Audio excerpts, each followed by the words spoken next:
안녕하세요. 오늘도 저희 채널을 찾아주신 모든 분들께 진심으로 감사드립니다. 이야기 시작하기 전 구독, 좋아요 부탁드립니다. 감사합니다. 평양은 북한 주민들에게 조선의 심장이라고 불린다. 국가가 만들어낸 최고의 도시, 혁명의 중심, 그리고 지도자가 가장 사랑한다는 곳. 하지만 성운이 처음 그 빛을 의심하게 된 날, 평양은 더 이상 심장이 아니었다. 차갑게 뛰는 기계음과 같은 도시였다. 어느 날 새벽 성운은 통행증 검문소 앞에 길게 늘어선 사람들을 보았다. 그들 대부분은 평양에 거주하지 않는 지방 주민이었다. 평양에 들어오기 위해 새벽부터 줄을 서 있었지만 그들이 결국 받을 수 있는 것은 불어라는 한마디였다. 대부분은 고개를 숙이고 돌아갔다. 그러나 성우는 그 장면을 똑똑히 기억하고 있다. 평양은 원하는 모든 사람이 들어올 수 있는 도시가 아니었다. 선택받은 사람만이 들어오고 그 선택에서 제외된 사람들은 영원히 평양의 빛을 볼 수 없었다. 그날 이후 성우는 깨달았다. 평양의 빛은 밝았지만 그 빛은 도시 전체를 밝히지 못했다. 오히려 빛이 너무 강해 그 뒤에 있는 그림자는 더 짙게 드리워지고 있었다.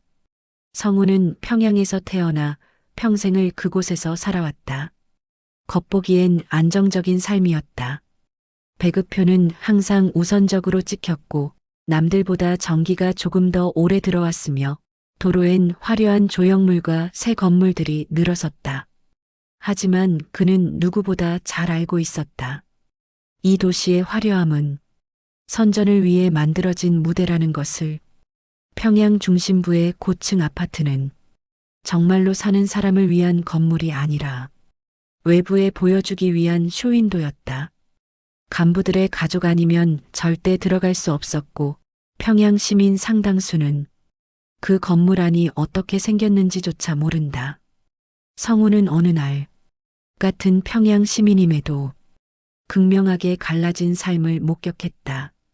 평양 대동강변에 지어진 고급 상점에서는 중국산 과자와 수입 치즈, 포도주까지 팔리고 있었지만 거리 반대쪽 골목에서는 평양 주민들이 배급이 끊겨 끼니를 이어가지 못해 장마당에서 싸구려 옥수수 가루를 사 먹고 있었다. 같은 도시에서 같은 하늘을 보며 이렇게 다른 삶을 사는 사람들. 이것이 성운이 본 평양의 두 개의 세상이었다. 성운은 기록을 시작했다. 처음엔 단순했다. 계층별 배급 차이, 전기 공급 순위, 특권층 아파트 내부 식당. 이런 정보를 틈틈이 적어두었다. 그러나 점점 기록은 더 위험한 방향으로 깊어지기 시작했다. 보위부가 주도하는 감시 체계, 평양 시민의 생활권 통제, 특권층의 비밀 파티, 평양 외곽 지역의 빈곤, 외부인이 절대 들어갈 수 없는 구역들. 성우는 진실을 적는 순간 위험은 시작된다는 사실을 알면서도 기록을 멈추지 못했다. 평양은 빛나고 있었지만 그 빛 아래에서 조용히 사라지는 사람들의 그림자를 그는 외면할 수 없었다. 그러던 어느 날 성우는 자신이 평소 알고 지내던 주민이 갑작스레 집에서 사라졌다는 소식을 들었다. 이유는 아무도 몰랐다. 단지 지난 며칠 동안 그 사람이 평양의 배급 문제를 입 밖으로 꺼냈다는 정도를 누군가 전해줄 뿐이었다. 그 소식을 들은 순간 성우는 알았다. 평양은 빛으로 만들어진 도시가 아니라 침묵으로 유지되는 도시라는 것을. 그날 밤 성우는 자신의 기록을 다시 펼쳤다. 그리고 중얼거렸다. 이건 언젠가 밖으로 나가야 한다. 그 한마디가 성운의 삶을 바꾸는 시작이었다. 성운이 어릴 때부터 들어온 말은 하나였다. 평양은 조선의 얼굴이며 가장 행복한 사람들이 사는 도시라는 것. 학교에서는 평양 시민이라는 이유만으로 특별한 자부심을 강조했다. 하지만 성우는 자라면서 이 말이 절반만 진실이라는 것을 깨닫게 된다. 평양은 분명 번쩍였다. 대동강변을 따라 늘어선 고층 건물, 밤에도 꺼지지 않는 미래형 조명, 새로 지어진 과학기술 전당과 류경정 주영 체육관, 그리고 외부인들이 반드시 지나가는 만수대여 명거리 미래과학자거리. 그 모든 공간은 보여주기 위한 풍경이었다. 그리고 그 풍경 뒤에는 보여줄 수 없는 또 하나의 평양이 있었다. 화려한 거리의 바로 뒤 숨겨진 골목이 존재했다. 성운이 직장을 출근하기 위해 여명거리 지하도로를 지나던 어느 날이었다. 거리에는 예쁘게 차려입은 관리원과 대학생들이 당이 지정한 시범 복장을 입고 걸어다녔다. 얼핏 보면 누구나 여유롭고 풍족해 보였다. 하지만 지하도로에서 100m만 벗어나면 상황은 완전히 달라졌다. 어둡고 낡은 골목, 곳곳이 떨어진 시멘트, 낡은 시계 하나 고치려고 가게 앞에 늘어선 줄 빵 한 조각을 사기 위해 장마당 가격을 흥정하는 주민들. 성우는 그 골목에서 마주친 한 아주머니의 말을 지금도 잊지 못한다. 저기 큰 건물들은 우리랑 상관없는 곳이요. 그 안은 우리 같은 사람들이 구경도 못하는 곳이니까. 그 말은 표현은 담담했지만 그 안에 담긴 현실은 얼마나 차갑고 명확했던지 성우는 대답을 할 수 없었다. 평양은 계층별로 다른 별도의 도시였다. 평양은 단일한 도시가 아니었다. 계층마다 다른 평양에 살고 있었다. 1계층 특권층 간부 가족, 충성심 평가 최상급, 고층 아파트, 우선 배급, 전기 공급 1순위, 국가가 특별히 관리하는 구역에서 거주, 2계층 일반 평양 주민. 평양 주소는 있지만 배급 정기교육 의료 서비스는 크게 제한됨. 3계층 허가증으로만 잠시 들어올 수 있는 지방 주민. 평양에서 노동자빌 수행. 거주 불가, 체류 시간 엄격히 제한. 하지만 국가는 이 계층의 존속 자체를 선전의 필요라고 판단했다. 성우는 어느 날 동료에게서 이런 말을 들었다. 평양엔 2개의 도시가 있어. 하나는 외국 손님에게 보여주는 평양, 하나는 평양 사람들이 진짜로 사는 평양. 이 말은 성운의 기록에 가장 먼저 적힌 문장이 되었다. 특권층 아이들은 놀이공원에서 놀고 그 옆에서는 배급줄이 끝없이 서 있었다. 어느 주말 성우는 직장 행사로 문수물놀이장 인근을 지나가고 있었다. 고급 수영장 안에서는 새 수영복을 입은 간부 자녀들이 물 위를 떠다니며 웃고 있었다. 그 반대편 길가에는 배급이 풀린다는 소식을 들은 주민들이 3시간 동안 줄을 서 있었다. 그 줄에 서 있는 사람들 대부분은 평양 중심부에서 살 수 없는 배치 낮은 계층의 시민이었다. 같은 날, 같은 시간, 불과 300m 떨어진 곳에서 전혀 다른 삶이 펼쳐지고 있었다. 성우는 그 장면을 보면서 이 도시가 가진 이중성을 처음으로 깊게 실감했다. 평양은 자유로운 도시가 아니다. 도시 전체가 하나의 무대다. 평양 시민은 원하는 곳에 마음대로 갈 수 없다. 조용한 공원도, 대동강변도, 교통량 적은 도로도 모두 특정 지역에 사는 사람만 접근할 수 있었다. 성우는 어느 날 국가 행사 준비로 대동강변을 잠깐 폐쇄하라는 지시를 받았다. 그때 관리원 하나가 속삭였다. 여긴 원래 사진 찍기 좋은 곳이 아니라 사진 찍으라고 만든 곳이에요. 평양은 보여줄 곳과 보여주지 않을 곳이 항상 분리돼 있어. 그 말을 듣고 성우는 깨달았다. 평양은 도시가 아니라 국가가 관리하는 거대한 촬영 세트장이었다. 행복해 보이는 인물, 깨끗한 거리, 색감이 과하게 밝은 건물. 이 모든 것이 국가가 설정한 시나리오 위에서 움직이고 있었다.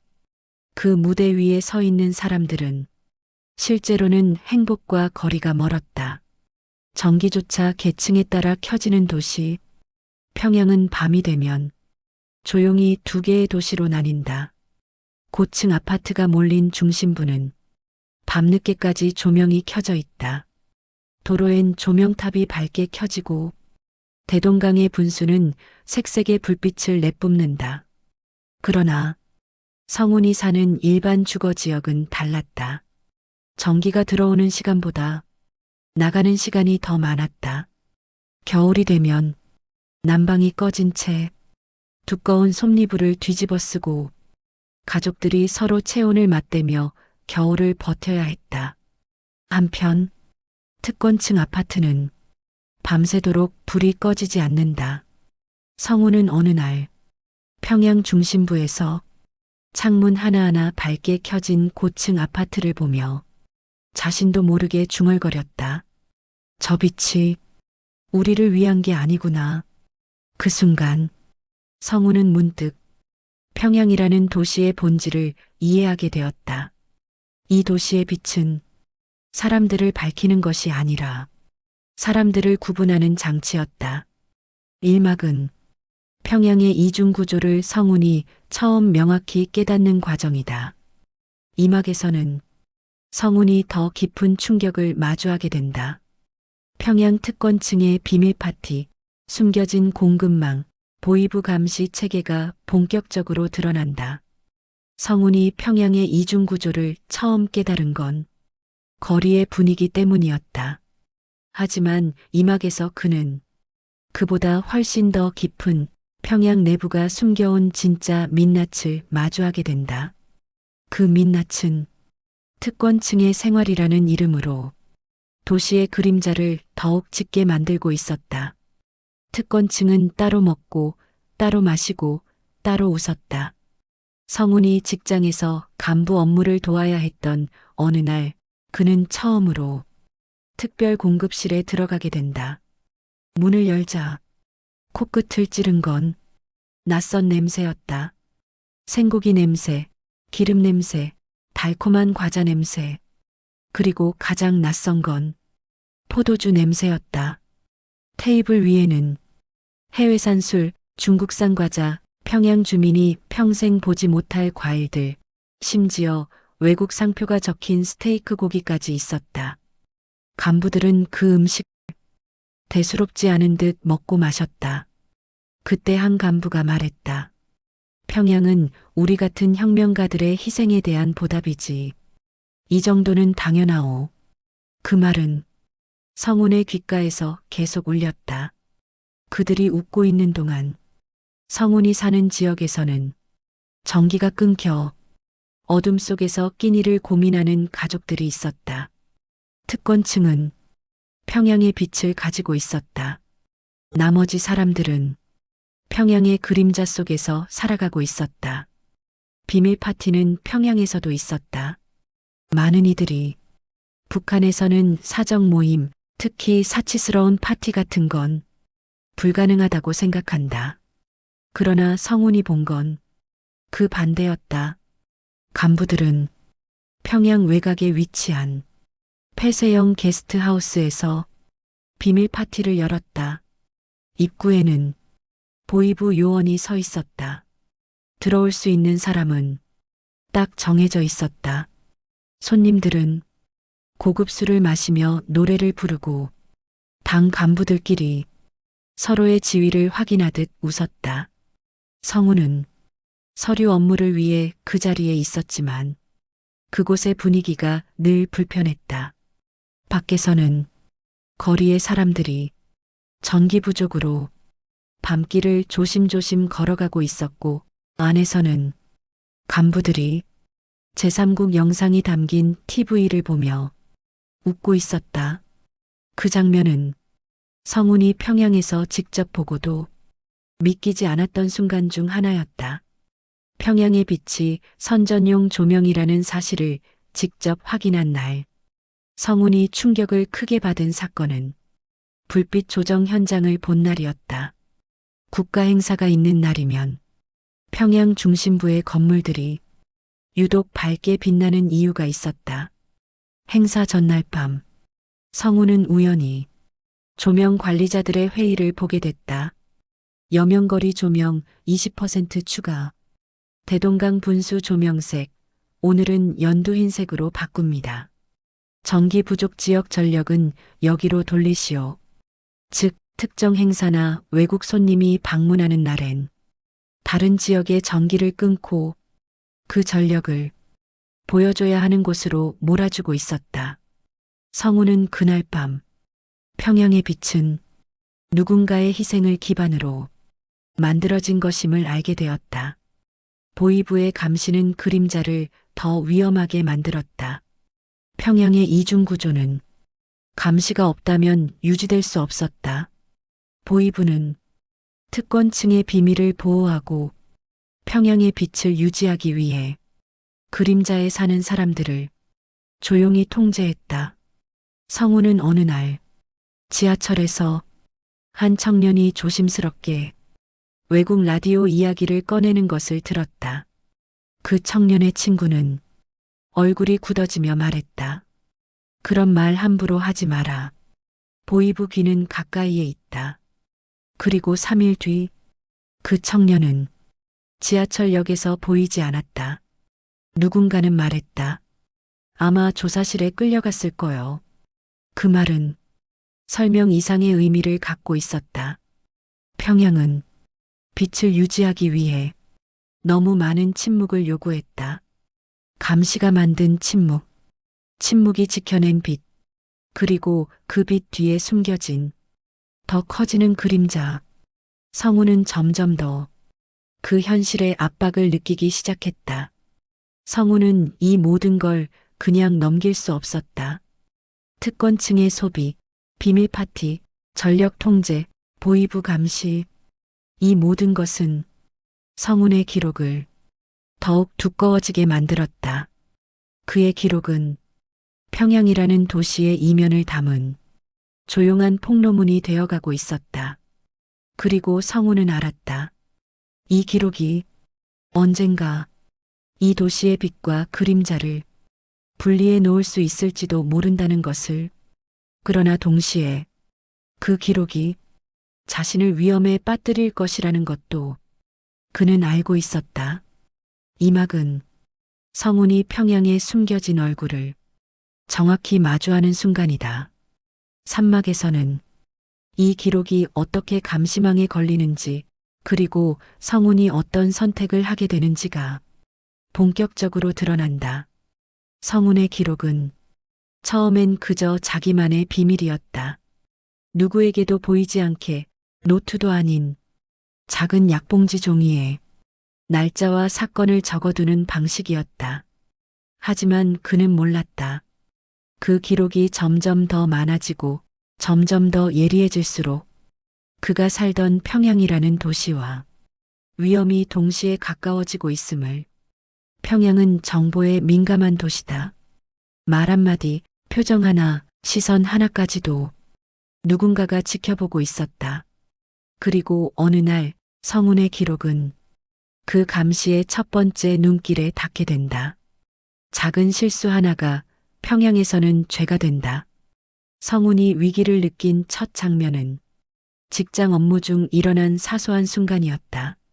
한 간부가 책상 서랍을 열어 서류를 찾다가 성운의 개인 메모지가 바람에 날려 바닥에 떨어졌다. 그 메모에는 전기 공급 순위 조정 2구역 피해 라는 문장이 적혀 있었다. 성운은 순간 온몸이 굳었다.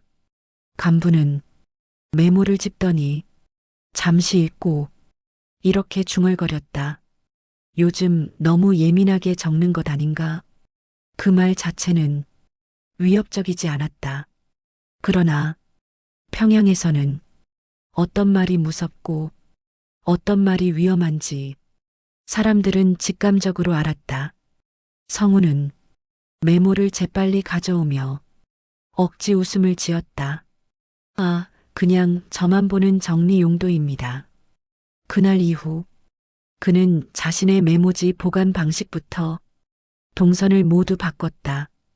이 작은 순간이 평양에서는 첫 경고가 될 수 있기 때문이다. 감시망은 조용히 가까워진다. 아무 말도 하지 않지만 모든 걸 본다. 평양에서 감시는 경찰처럼 시끄럽게 다가오지 않는다. 대부분은 조용히 아무 소리도 없이 당신의 곁에 서 있다. 성우는 어느 날부터인가 늘 다니던 길에 새로운 얼굴 하나가 생겼다는 걸 느꼈다. 아침마다 같은 버스 정류장에서 그와 같은 시간을 기다리는 남자. 지하철 승강장에서 성운이 타는 칸만 같이 탑승하는 남자. 심지어 성운이 점심을 먹으러 가는 식당에도 그 남자가 있었다. 처음엔 우연이라고 생각했다. 그러나 일주일이 지나자 성운은 확신했다. 보이부의 시야에 들어갔다. 그 남자의 눈빛은 따뜻하지도 공격적이지도 않았다. 그저 관찰하는 눈이었다. 평양에서는 그 눈빛이 무엇보다 무서웠다. 누군가 사라지는 순간 모두는 침묵한다. 산막이 시작된 시점을 전후로 성운이 다니던 직장에서는 이상한 사건이 몇 번이나 발생했다. 평소 말수가 많던 직원이 갑자기 출근하지 않았고 며칠 뒤 지방 발령이라는 안내문만 붙었다. 다른 직원은 회의 중 사소한 질문을 했다가 얼마 후 책상이 비어 있었다. 직원들 사이에서는 조용히 이런 말이 돌았다. 그 사람 평양 말고 다른 데로 간 모양이요. 다른 데가 어디인지 아무도 묻지 않는다. 왜냐하면 그 질문 자체가 자신을 위험하게 만들기 때문이다.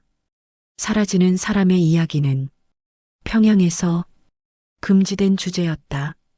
성우는 이런 사건들을 보면서 자신의 기록이 더 이상 안전하지 않다고 느꼈다. 누군가 성운의 메모 형식을 알아봤다. 가장 위험한 순간은 예상치 못한 곳에서 찾아왔다. 성운은 평양대학 연구생 시절 정리 습관이 반듯하기로 유명했다. 그리고 어느 날 직장 동료가 조용히 다가와 이렇게 말했다. 성운 동무, 요즘 적는 메모. 그 방식은 예전 연구실 때랑 똑같더군요. 그 말은 그저 관찰이라는 말처럼 들렸다. 하지만 성운 강하게 느꼈다. 이건 의심이었다. 동료는 웃었지만 그 웃음은 오래 머물지 않았다. 마치 말하지 말아야 할 것을 본 사람이 눈치껏 웃는 것처럼 성우는 그날 밤 기록을 숨겨두던 장소를 폐기했다. 그 기록이 그를 죽일 수도 있다는 걸 비로소 이해하게 된 것이다. 평양이라는 도시는 진실을 오래 품지 못한다. 성우는 이후 메모를 더 작은 종이에 적어 평양 냉면 배달 종이 봉투 안에 숨겼다. 누가 봐도 그냥 흔한 봉투였다.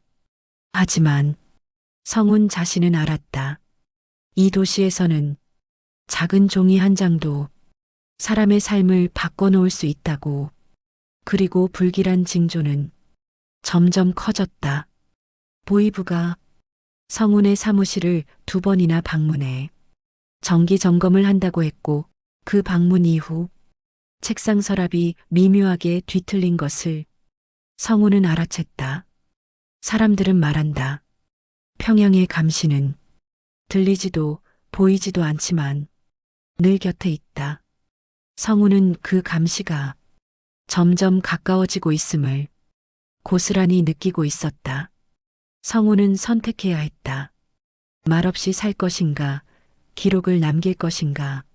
산막이 끝날 무렵 성운은 평양이라는 도시가 그의 입과 손을 봉하려 한다는 것을 확실하게 느꼈다. 기록을 멈추면 그의 삶은 안전해진다. 가족도 지킬 수 있다. 하지만 기록을 멈추는 순간 그는 평양의 빛과 그림자를 그대로 방치하는 사람이 된다. 성우는 두 세계 사이에 서 있었다. 살아남기 위해 침묵할 것인가? 아니면 위험을 감수하고 기록을 이어갈 것인가? 산막의 마지막 밤, 성우는 작은 종이 하나를 꺼낸 뒤 조용히 한 줄을 적었다. 내가 침묵하면 이 도시는 영원히 변하지 않는다. 그 문장은 그가 어떤 선택을 하게 될지 이미 결정된 것처럼 보였다. 다음 사막에서는 성운이 기록을 외부로 넘기려는 본격적인 시도가 시작된다. 그리고 평양의 감시망이 그를 완전히 조여오는 순간이 펼쳐진다. 평양에서 진실을 기록한다는 것은 숨을 참고 사는 일과 같았다. 하지만 그 진실을 밖으로 보낸다는 것은 숨을 멈추는 일에 가까웠다. 성우는 사막에서 평양이 가지고 있는 가장 짙은 그림자를 직접 마주하게 된다. 기록은 쌓여갔고 성우는 더 이상 혼자만의 비밀로 둘 수 없었다. 성운의 메모는 이미 작은 봉투 여러 개에 나눠 담겨 있었다. 특권층 전용 공급망, 전력 재배치 지시, 지방 주민의 평양 출입 통제, 내부 구역 지도, 보이부 감시 패턴, 평양 외곽 빈곤 구역의 현황, 특권층 비밀 파티 일정. 이 기록들은 평양의 빛과 그림자 사이에 존재하는 진짜 현실을 그대로 담고 있었다. 그러나 성우는 알았다. 이 기록이 평양 내부에 있는 한 자신은 살아남지 못한다는 것을.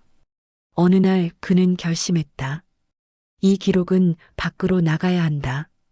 그 결심은 그의 삶 전체를 바꿔놓기 시작했다. 성우는 평양 외곽의 검은 시장 연결망을 찾기 시작했다.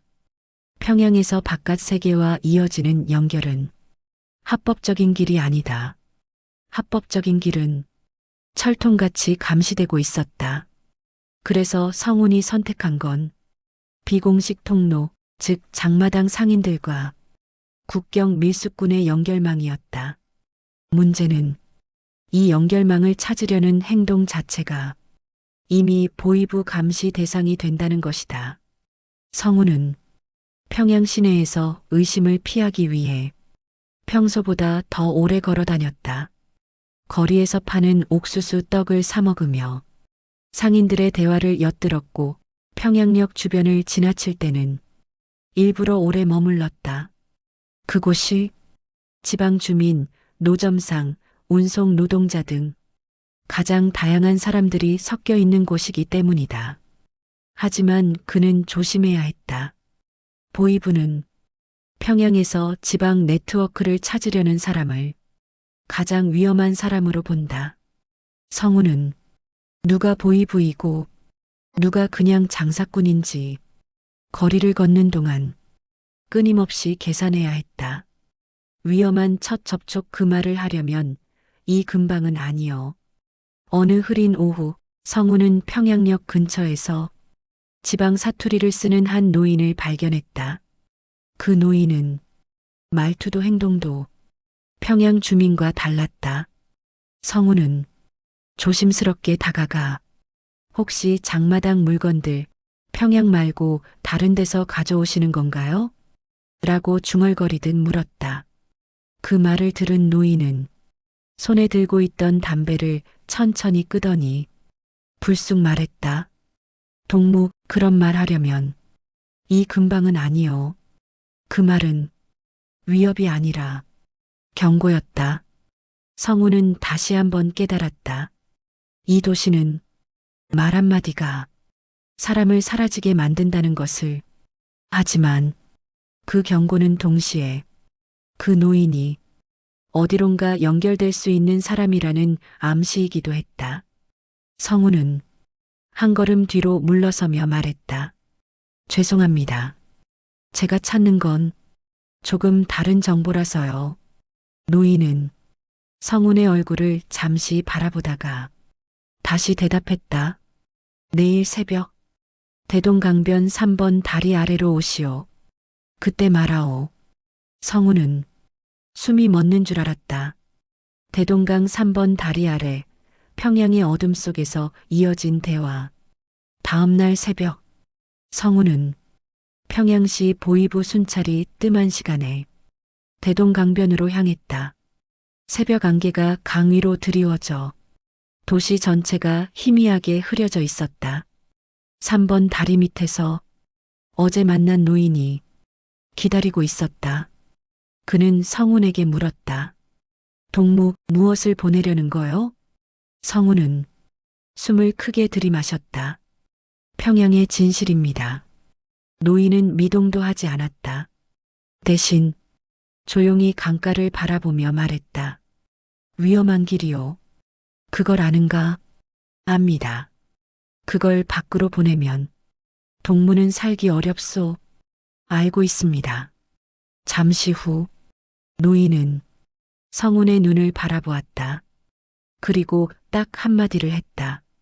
준비되면 가지고 오시오. 그 말은 평양에서 들을 수 있는 가장 위험하면서도 가장 소중한 말이었다. 그건 성운이 처음으로 누군가와 진실을 공유한 순간이었다. 성운은 기록을 정리하기 시작했다. 그리고 보이부의 그림자도 함께 다가왔다. 그 만남 이후 성운은 기록을 봉투 하나에 모으기 시작했다.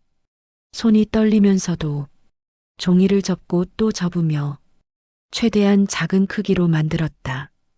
그가 기록을 접을 때마다 밖에서 자동차가 지나가는 소리, 아래층에서 끓는 물소리, 복도 지나가는 발걸음 소리가 모두 크게 들렸다. 그만큼 성우는 긴장했다. 하지만 더 무서운 건 그날 이후 보이부의 순찰이 성운의 동선과 겹치는 일이 갑자기 많아졌다는 것이다.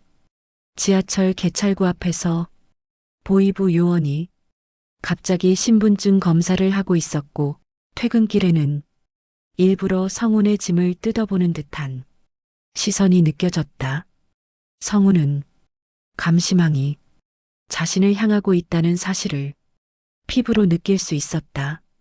그럼에도 성운은 멈추지 않았다. 왜냐하면 이미 너무 멀리 왔기 때문이다. 기록을 넘기는 일을 포기하면 즉시 안전해질 수도 있었다. 하지만 성운은 멀리 왔다. 그는 평양의 빛과 그림자를 누구보다 가까이서 봤다. 특권층의 웃음도, 일반 주민의 절망도, 사라진 사람들의 흔적도 그 모든 걸 알고 그냥 침묵하는 것은 더 이상 불가능했다. 그는 속으로 말했다. 이 기록은 평양의 소리다. 그날 밤 성우는 기록 봉투를 옷 속 깊숙이 숨기고 대동강변으로 향했다. 다음 오막에서 이 기록이 어떻게 국경으로 넘어가는지 그리고 그 대가로 성운이 어떤 결말을 맞이하게 되는지가 드러난다.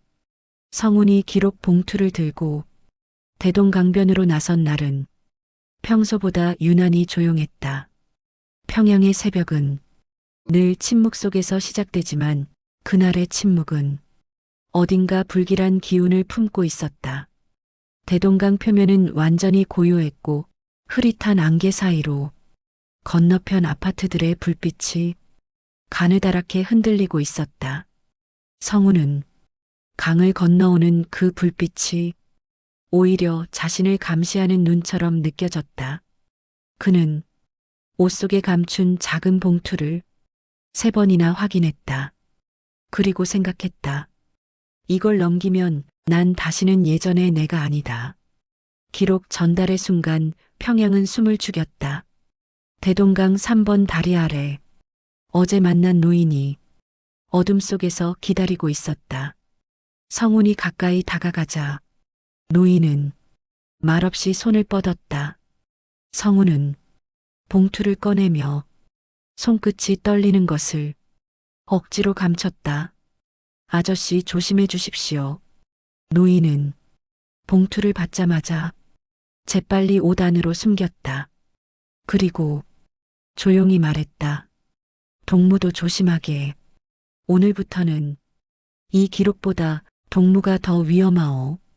그 말은 단순한 충고가 아니었다. 그건 평양 내부에서 살아가는 사람들이 평생 배워온 감각의 언어였다. 위험이 왼쪽에서 오는지 오른쪽에서 오는지 말할 필요가 없었다. 그저 눈빛이면 충분했다. 노인과 헤어진 후 성우는 강둑 위로 천천히 올라왔다. 그 순간 다리 위에서 누군가의 발걸음 소리가 들렸다. 성우는 순간적으로 몸을 웅크렸다. 하지만 발걸음은 다리 위를 지나갔다. 그날 밤 성우는 살아남았다. 하지만 평양은 그를 반드시 기억하고 있었다.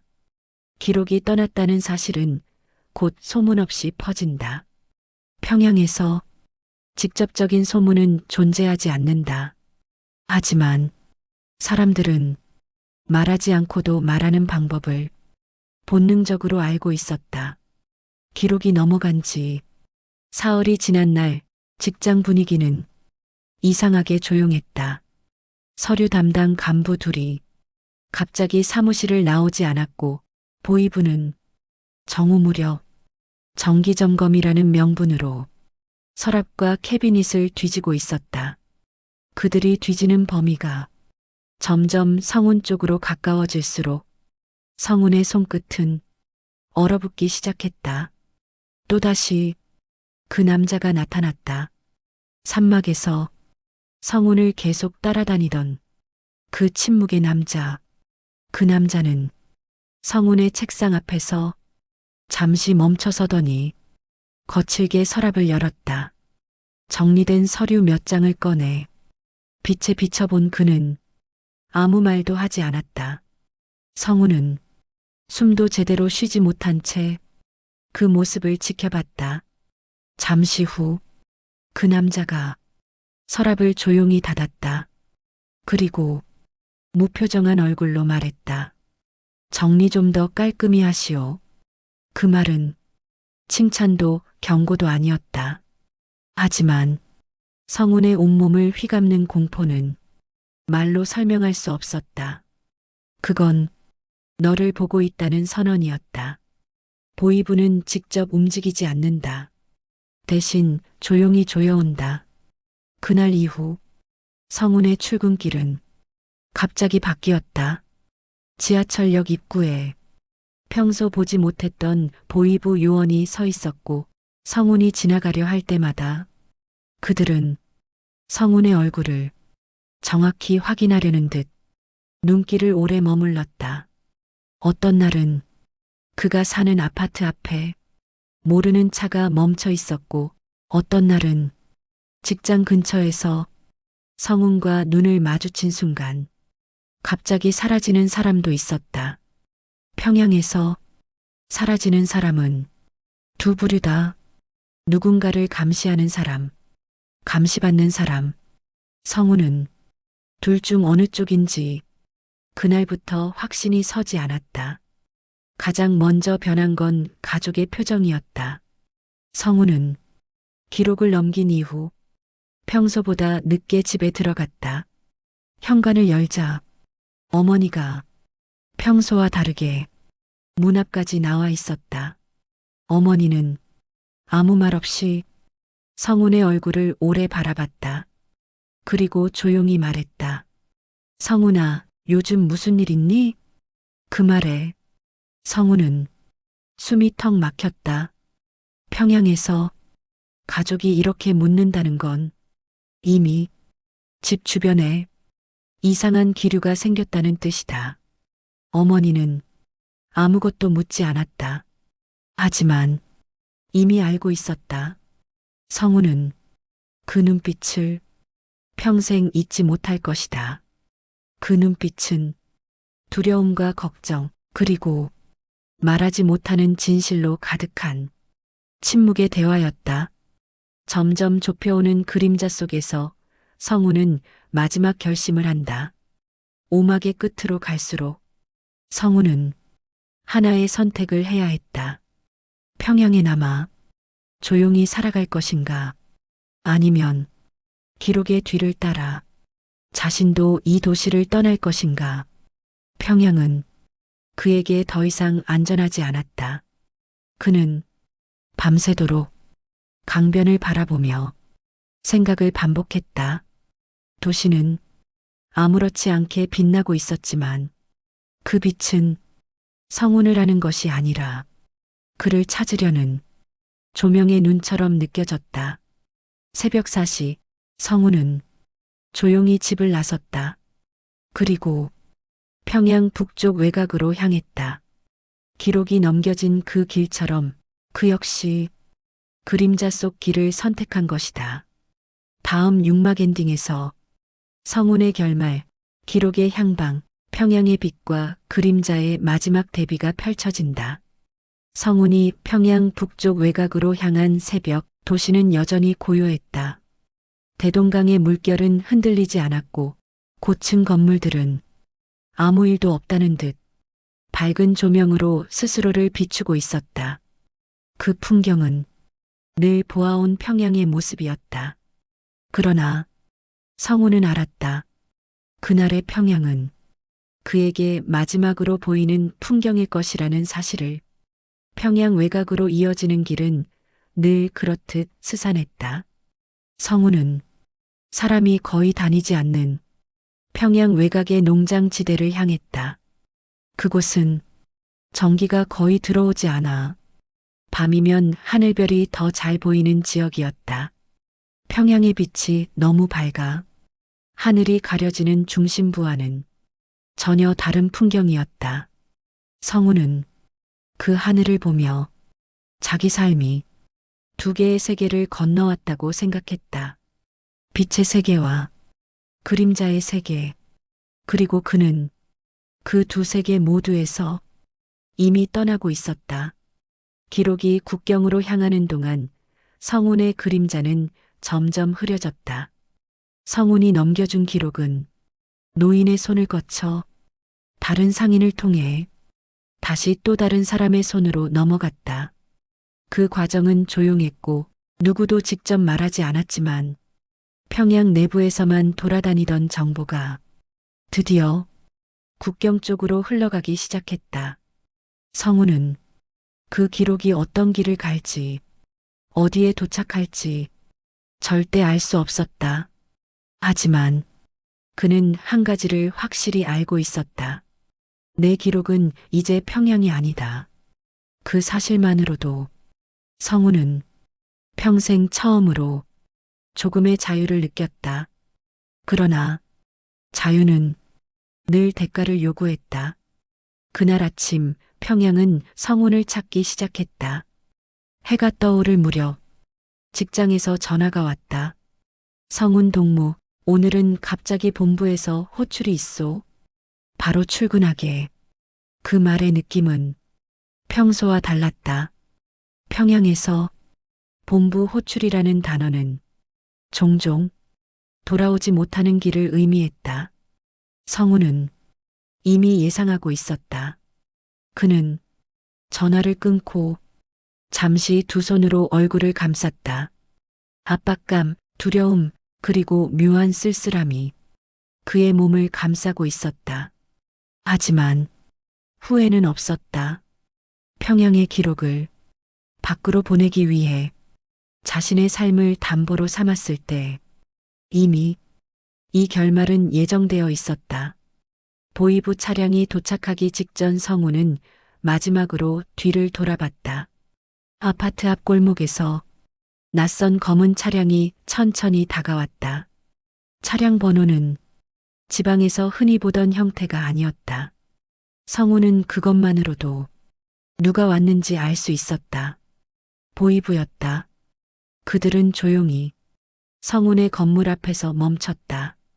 성운은 집 문고리를 잡고 한 번도 떨지 않은 목소리로 말했다. 엄마, 잠깐 나갔다 오겠습니다. 어머니의 대답은 들리지 않았다. 어머니는 아들이 왜 나가는지, 무슨 일이 일어날지 이미 알고 있었다. 어머니는 그런 표정을 하고 있었다.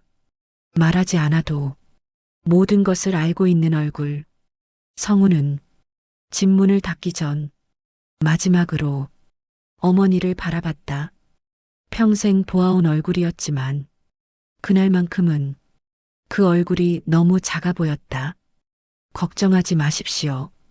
금방 오겠습니다. 그 말은 위로가 아니었다. 거짓도 아니었다.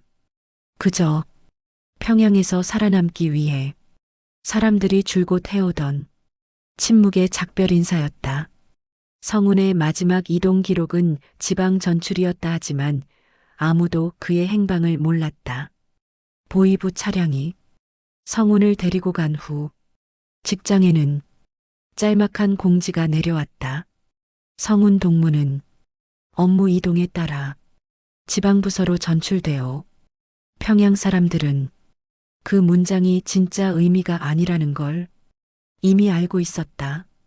지방 전출은 실제로는 감찰 조사 격리 등을 아주 조용히 표현하는 방식이었다. 그리고 그 과정에서 사람이 사라지는 경우도 드물지 않았다. 성운이 어디로 갔는지 정확히 아는 사람은 없었다. 가족조차 말할 수 없었다. 평양은 사라진 사람들의 이름을 기록하지 않는다. 사라진 사람들은 그저 한 번도 존재하지 않았던 사람처럼 지워진다. 그러나 성운이 남긴 기록은 사라지지 않았다. 몇 달 뒤 국경 근처에서 누군가가 은밀히 외부로 넘긴 자료가 해외의 한 기관에 전달되었다. 그리고 북한 인권 보고서에 처음 보는 문장들이 등장했다. 평양 외곽 주민은 배급을 받지 못하고 있다. 특권층 전용 공급망은 이중도시 구조를 강화한다. 전력 재배치는 선전용 구역에 집중된다. 도시 전역에서 비선 감시망이 운영되고 있다. 이 문장들은 그 어떤 공식 문서에서도 찾을 수 없는 평양 내부자의 언어였다. 보고서를 쓴 연구원은 출처를 밝힐 수 없었지만 이 한 문장을 남겼다. 정보 제공자에 대한 안전 문제로 신원을 공개할 수 없다. 그 문장은 어떤 의미에서는 성운의 이름이었다. 성운이 기록한 진실은 국경을 넘어 세상에 도착했다. 그 기록은 평양의 빛을 조금 어둡게 하고 평양의 그림자를 조금 더 선명하게 만들었다. 그리고 그 변화는 돌아올 수 없는 흐름이 되었다. 평양은 여전히 빛나고 있었다. 그러나 그 빛을 보는 사람들의 눈빛은 달라져 있었다. 성운이 사라진 지 6개월 후 평양의 거리는 여전히 밝았다. 대동강의 분수도 그 전보다 더 화려해졌다. 고층 건물 조명은 밤마다 구름을 비추었다. 그러나 그 도시를 걷는 사람들의 눈은 예전과 달랐다. 어딘가 어두운 것에 대해 말하지는 못하지만 알고 있는 눈. 성운의 기록은 평양 사람들의 침묵 속에서 새로운 질문을 던졌다. 이 빛이 정말 우리를 위한 것인가? 성운은 사라졌지만 그가 남긴 기록은 평양의 어둠 속에서 조용히 살아남아 누군가의 손에 닿았다. 그리고 그 진실은 다시 새로운 길을 찾아 흘러가기 시작했다. 빛과 그림자가 공존하는 도시, 평양. 그 도시의 가장 깊은 그림자를 성운은 외면하지 않았다. 그 선택이 그의 삶을 지웠지만 도시의 침묵에도 흔적을 남겼다. 그것이 성운의 마지막 기록이었다. 이야기가 즐거우셨다면 구독, 좋아요, 댓글 부탁드립니다. 저에게는 큰 힘이 됩니다. 감사합니다. 행복하세요.